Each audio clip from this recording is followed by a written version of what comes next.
हे गाईज, तर आज आम्ही आलो आहे गावाकडे. तुम्हाला बॅकग्राऊंड बघून आयडिया आली असेल बऱ्याचशा लोकांना जे ही डेली व्लॉग बघतात.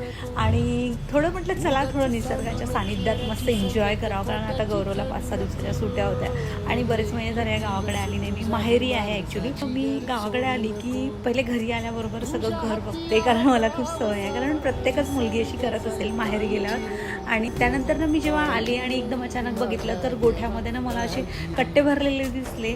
तर बाबाला म्हटलं, तुम्ही अजूनपर्यंत सोयाबीन विकलेलं नाही आहे का बरं?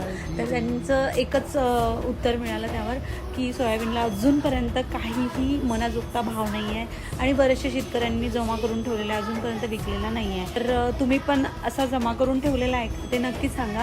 आणि त्याचबरोबर माझा हा व्हिडिओ बनवण्याचा उद्देश म्हणजे हा आहे की सरकार भाव देईल का शेतकऱ्याला? कितीही पैशाची अडचण असली ना तरीही शेतकरी असे जमा करून ठेवतात कट्टे, कारण काय करणार, मालाला भाव नसल्याशिवाय काय विकणार.